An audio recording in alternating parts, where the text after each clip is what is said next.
Good morning, you guys. It's day 3. Yesterday was kind of a long day for me. It was a 10-hour duty day with only about 3 hours worth of actual flying. We got in, I think it was like 2 or 2.5 hours late. So it was just kind of a big deal last night, I guess. So yeah, I was just like exhausted by the time I got to my hotel room. So today our schedule has changed once again because of the winter storm happening throughout Texas.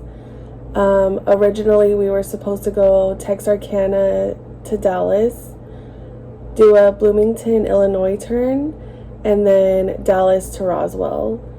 The Bloomington, Illinois turn has been removed. However, we still are going to Bloomington. So as of right now, I'm just like waiting for our schedule to change like at any time. So as of right now, we're going Texarkana back to Dallas, Dallas to Bloomington, and then we're going to repo that plane to Roswell. So basically, a repo is just like repositioning a plane to a destination that it needs to be in. So there isn't any flights, like passenger flights from Bloomington to Roswell. However, us as a crew needs to be in Roswell tonight to work our flight back to Phoenix tomorrow. So that's why we're basically just going to take ourselves to Roswell to overnight there tonight. So yeah, that's what's going on. I have about 30 minutes before I head down for the van pickup. The van picks us up at 9:55 today. We actually had to push back our report time because we did get in 2 hours late and we were already at 11 hours rest. So we were below the minimum rest. So they had to give us about 30 minutes extra. So we shouldn't be too delayed today. I think we have like 45, probably 50. I feel like it's going to be kind of full because so many flights are canceling. So yeah, I think we're at like 45 passengers, but there might be more.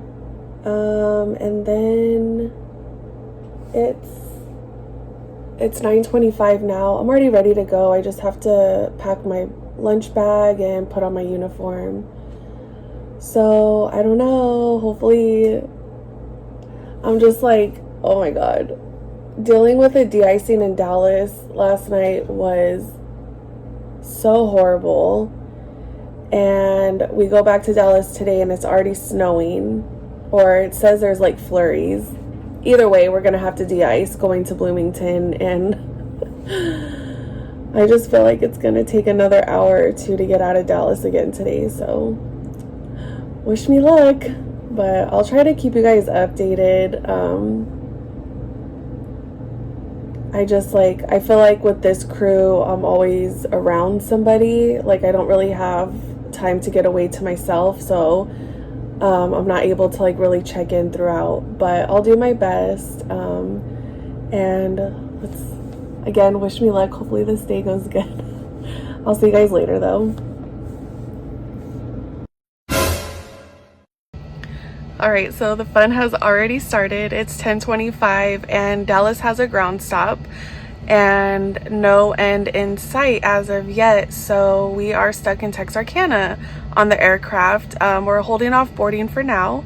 So we'll see what happens. See how long this takes. We are still in Texarkana. There is still a ground stop in Dallas. And as far as I know, we'll probably be sitting here for another hour. And I've seen them take, I think, 2 bags out now from the checked baggage compartment back here. I'm like in the back of the aircraft, so I was hearing some commotion. I looked out the window and I saw them taking some bags off. So people are already getting off this flight. My guess is probably because they're making a connection in Dallas, and either those flights are canceling or we're just so delayed that they're not going to make their connection anyways. So I will keep you guys updated still. Alright guys, it's now 1 o'clock and just got an update from the captain, and the update is it's going to be another 2-hour delay. So, exciting. Oh, so we'll just wait here on the aircraft and see what happens.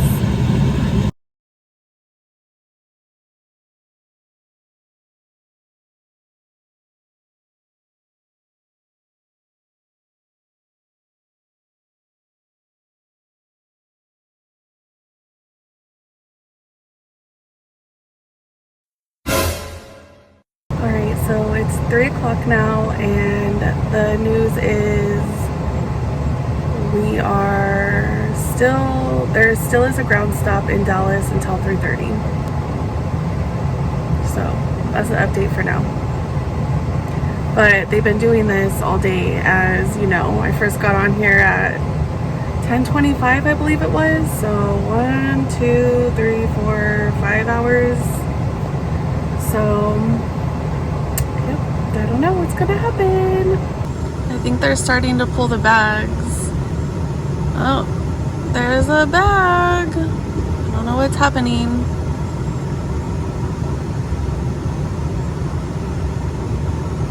There's another bag.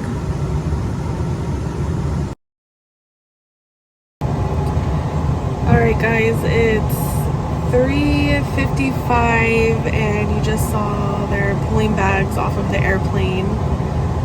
I've checked my schedule and the app, and I don't see any cancellations, so we'll probably get an update pretty soon. Alright, so it's 4:30 right now and we are boarding. I'm not sure how many passengers we're gonna have, but let's go, I guess.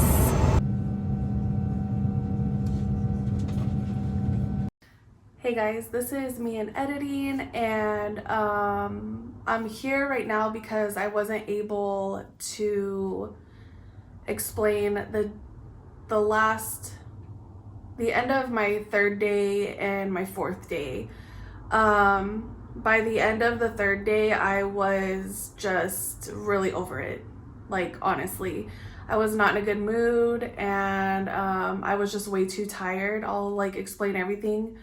So I wasn't able to vlog, and then what happened on the last day just like really made me question why I was a flight attendant for the first time in like 2 years.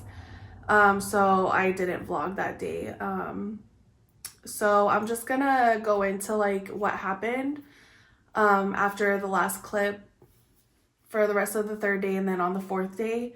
So this part of the video might take a little bit longer. I just want to make sure I get all the details and like make sure I'm making sense.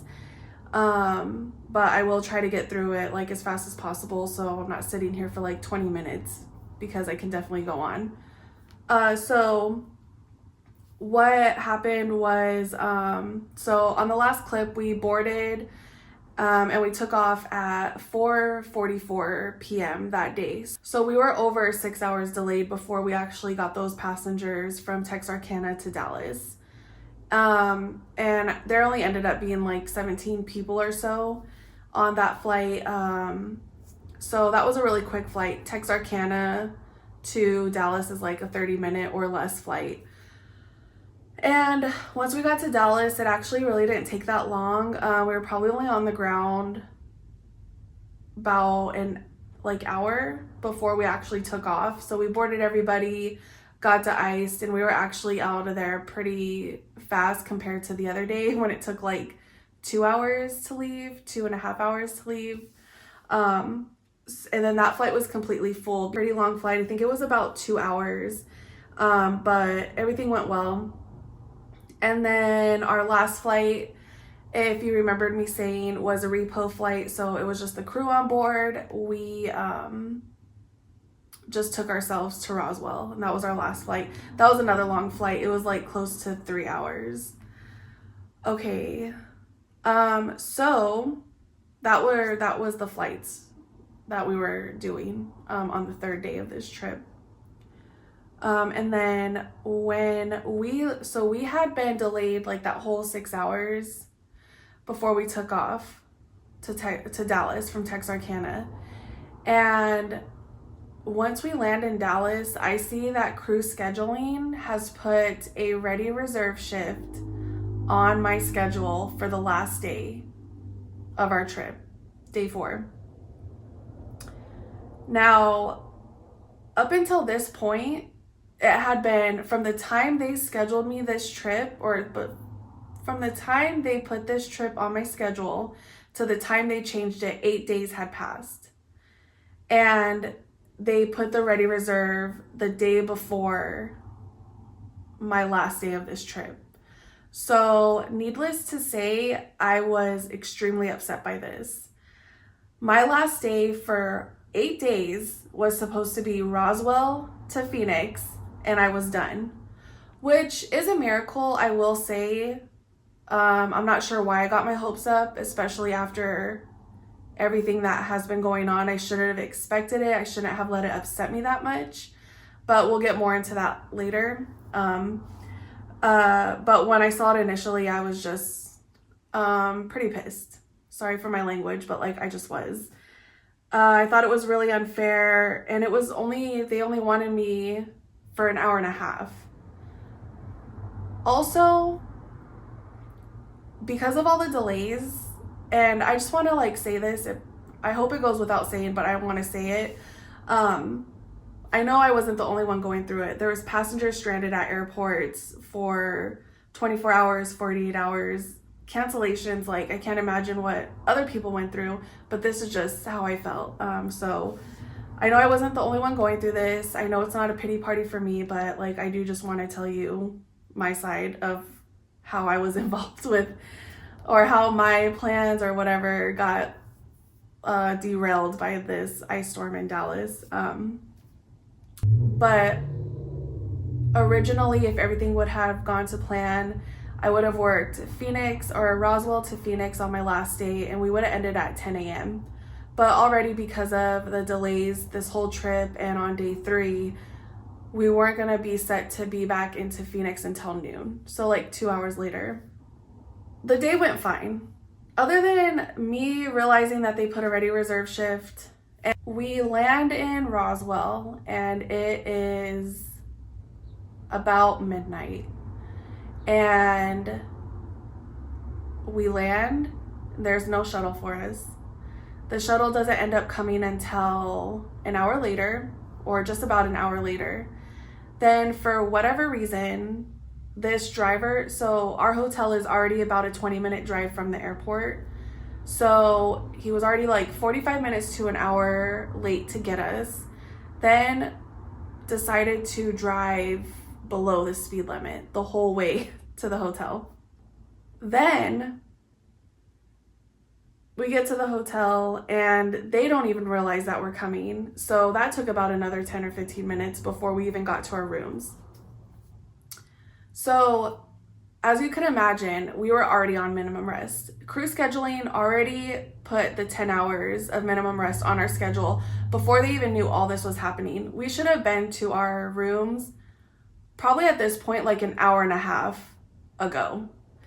And they did not readjust that for us. So in reality, we had 8 hours of rest when we require 10 hours. Not only that, but we were past a 14-hour duty day. So our pilots are not legally allowed to fly the plane unless they agree to it to fly past 14 hours. So crew scheduling never asked if it was okay for them to fly, and they certainly didn't ask us flight attendants if it was okay to fly. So the next day, I'm really exhausted. I'm trying to calm down. I'm just like, I'm almost there. It's only an hour and a half. You know, I can do this. in a previous video, I state how more than likely on ready reserve, like I don't usually get called. Well, that did not happen this time. It was 8 minutes before I was about to be released that I get a call from crew scheduling, and they want to assign me a Oklahoma City turn out of Phoenix. Okay. I literally lost it. My ride was already on the way to the airport, so I got the call and I was like, what gate am I going out of? They're like, we haven't updated your schedule yet, but this is the gate you're going out of. And I'm like, okay, cool. And then I say bye and I call my ride and I just lose it. I was like, crew scheduling just called me. I have to let you go because I'm gonna break down right now. And I just started bawling. I was so exhausted. I was on day 4 of like an average of probably like 5 hours of sleep each night.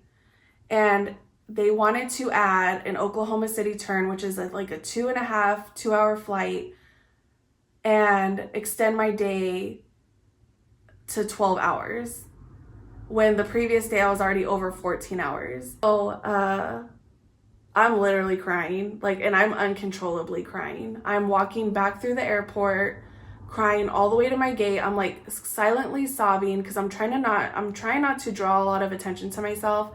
And as I'm walking, I'm like to my gate, I'm walking and I'm kind of like trying to calm myself down, but it's not working. I'm just so exhausted and I just am in disbelief that this is happening. So then to further my anger, I see that they called me to do a turn that doesn't depart an hour and a half from that point that they called me. And I'm just like, that's when I started like calculating all the time, and I saw on my schedule how long my duty day was gonna be. And in my manual and I looked up calling in fatigue and I got all the information that I needed, and I called them right back and I was like, I'm calling in fatigue. And they were like, okay. And they took me off and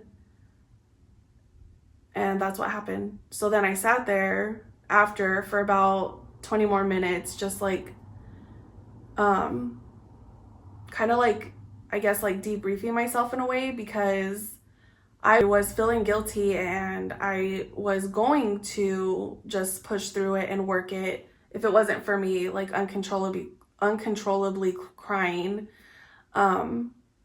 because I was just like, if I call out, that's like another flight attendant they have to get. Who knows how much longer that's going to take for that to happen?